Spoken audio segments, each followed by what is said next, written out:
Durante sua live semanal, ao responder a perguntas de cidadãos, o deputado federal Maurício Marcon falou sobre a perseguição a cidadãos que defendem valores de direita e alertou sobre os avanços nas tentativas de implementar um regime autoritário no Brasil. O deputado respondeu a uma pergunta sobre o pedido feito pela Procuradoria-Geral da República para identificar todos os seguidores do ex-presidente Jair Bolsonaro nas redes sociais. Ele explicou: é uma tática ditatorial para que as pessoas tenham medo, parem de seguir o Bolsonaro e de compartilhar coisas da direita. Isso é natural em ditaduras, que é o que estão tentando implementar aqui no Brasil. O deputado comparou: o foco deles é o mesmo foco de quando tentaram censurar a Jovem Pan e estão tentando. Não vão tirar a Jovem Pan do ar, mas é para dar um recado para os jornalistas, para se aquietarem, senão eles vão perder as concessões deles. Então, nada mais é do que aterrorizar as pessoas que eventualmente não concordem com esse modelo ditatorial que estão tentando implementar no nosso país.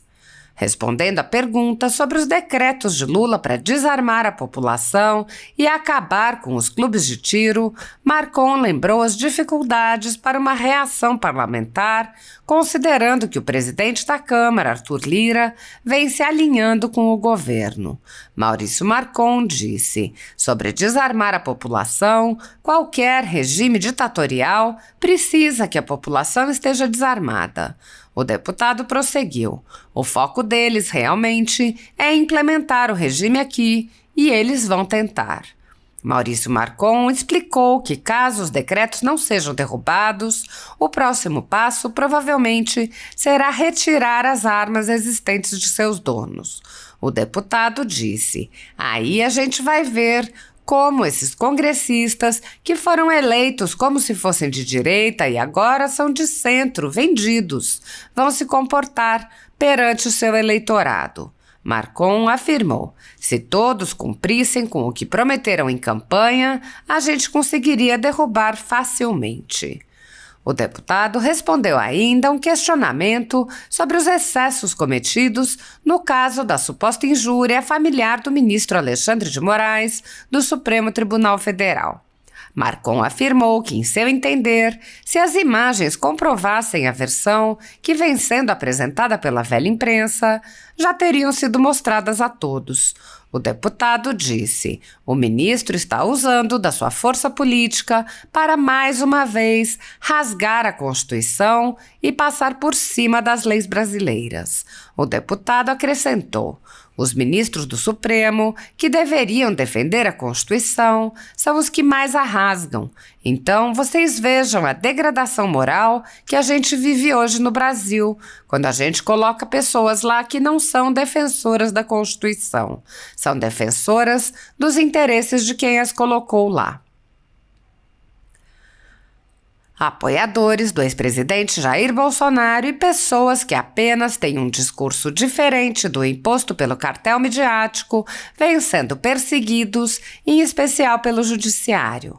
Além dos inquéritos conduzidos pelo ministro Alexandre de Moraes, do Supremo Tribunal Federal, também o ex-corregedor do Tribunal Superior Eleitoral, Luiz Felipe Salomão, criou seu próprio inquérito administrativo e ordenou o confisco da renda de sites e canais conservadores, como Bárbara, do canal Te Atualizei, e a Folha Política. Toda a receita de mais de 24 meses do nosso trabalho está bloqueada por ordem do TSE, com o aplauso dos ministros Luiz Roberto Barroso, Alexandre de Moraes e Edson Fachin. Sem a possibilidade de receber a renda de seu trabalho, o jornal corre o risco de fechar. Se você apoia o trabalho da Folha Política e pode ajudar, use o QR Code para doar qualquer quantia para a empresa Raposo Fernandes ou use o código ajude@folhapolitica.org. Caso prefira, há a opção de transferência bancária para a conta da empresa Raposo Fernandes, disponível na descrição deste vídeo e no comentário fixado no topo. Há 10 anos, a Folha Política faz a cobertura da política brasileira, mostrando atos, pronunciamentos e eventos dos três poderes, quebrando a espiral do silêncio imposta pelo cartel de mídia que quer o monopólio da informação. Pix ajude@folhapolitica.org. Assista. Pedir os dados dos seguidores do Bolsonaro, né? Pra quê? Devemos nos preocupar? Gente, isso é tática ditatorial para que as pessoas tenham medo, parem de seguir o Bolsonaro e de compartilhar coisas da direita, né? Isso é natural em ditaduras, que é o que está sendo tentado ser implementar aqui no Brasil. Então, essa semana, vocês viram a PGR pedindo os dados de quem segue o Bolsonaro.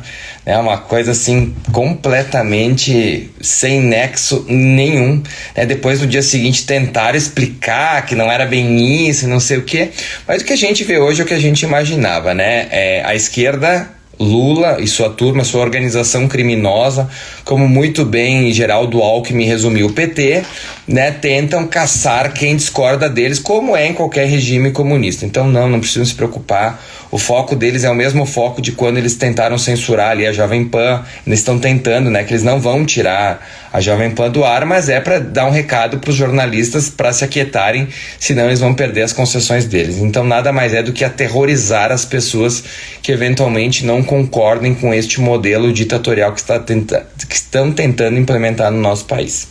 Pode ir para a próxima, tem um monte de perguntas. A Eliana Brandão Moreira. A gente também é lenta, tá? Ignora.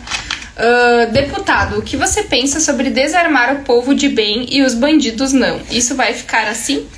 Sobre o desarmamento, galera, a gente já protocolou um PDL. O que é um PDL? É um projeto de lei para sustar, né, esse decreto do Lula. Então, o que acontece? Mas nós precisamos que o Lira coloque a voto. E aí nós temos um problema grave, como vocês sabem, que o Lira hoje ele é governista basicamente, mesmo ele dizendo que é armamentista, ele é governista, porque ele tem cargos, tem emendas, tem ministérios, então é a velha política, e aí o Lula, para ter ele na mão, fez isso também. Quando ele tentou se rebelar um pouco, vocês viram que começou a aparecer um monte de coisas dele, aí do kit robótica, enfim, né, quem acompanhou melhor. E aí, para colocar esse projeto de lei, né, de sustar esse decreto do Lula, a gente precisa que ele coloque em votação, como a gente precisa que ele coloque em votação a questão das MEI, como ele tem que botar em votação a questão de aumentar a pena para quem invade colégios e quer matar crianças, que é o meu projeto. Então ele precisa colocar na Câmara dos Deputados, ele tem poder total para isso. Então a gente está fazendo a nossa parte, que é o que a gente pode fazer. Sobre desarmar a população de bem, qualquer regime ditatorial, para ser implementado, precisa que a população esteja desarmada. Tá? Foi assim que foi feito, por exemplo, na Venezuela, né? Hugo Chávez desarmou a sua população antes que ele implementasse o sistema comunista socialista naquele país. Isso já foi visto em Hitler, foi visto em todas as ditaduras do mundo, foram feitas isso. Eles usam esses dados, né? O Dino vai lá, né? Fala como se tivesse muito conhecimento de arma, enfim, e tenta dar a entender que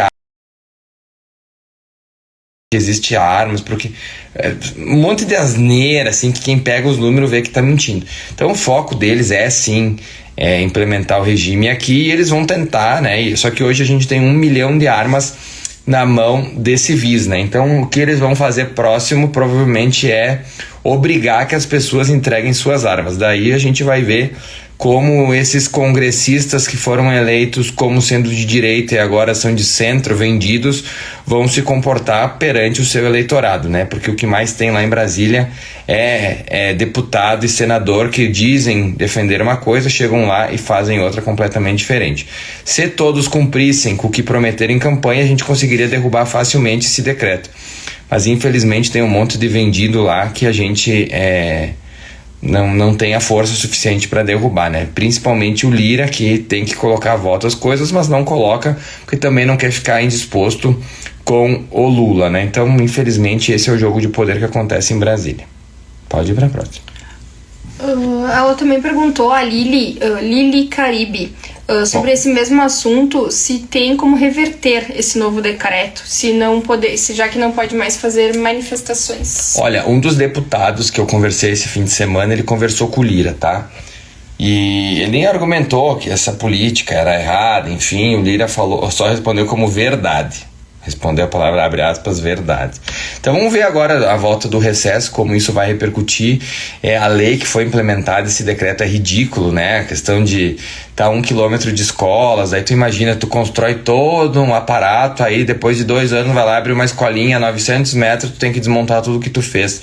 Na realidade, eles criaram um monte de regras para tentar asfixiar mesmo o clube de tiro e que pessoas possam comprar armas para se defender, né? Coisa que é um direito de todo cidadão. Então, o foco deles realmente é desarmar, né? Claro, as pessoas de bem, né? A turma deles, a bandidagem, isso aí até agora a gente não viu nenhum programa para tirar armas de bandidos, né? Então, se tiver uma boca de fumo 900 metros da escola, pode. Aí pode, é verdade. Então, bom, todo mundo, Geraldo Alckmin disse, é uma organização criminosa. O que vocês esperam de uma organização criminosa que combata as pessoas de bem ou que combata os bandidos? Combata as pessoas de bem, é óbvio, né? Então, se você conhece alguém que votou em um bandido, é óbvio que ele vai defender a classe dele, que são os bandidos, né? Então, não é surpresa, né? O que nós falamos há muito tempo, isso está acontecendo. E hoje, mais do que nunca, a gente vive uma ameaça de viver num estado comunista e ter que fugir do Brasil. Essa é a realidade que a gente está hoje. Quem fala alguma coisa diferente porque não está acompanhando as notícias, né? Então, nós estamos fazendo a força possível, até porque eu vi uma frase esse fim de semana muito boa, que não é com retiradas que se vencem guerras, então não adianta a gente desistir, largar de mão que a gente vai perder. Estamos fazendo o que a gente pode, né? E aquela muito boa do Churchill, que quando tá passando pelo inferno, tu tem que... Essa eu não me lembro, mas é boa, né? Tu tem que acelerar, entendeu? Se tu tá passando pelo inferno, tu não tem que parar. Tem que acelerar. Tem que continuar andando. Vai pra próxima.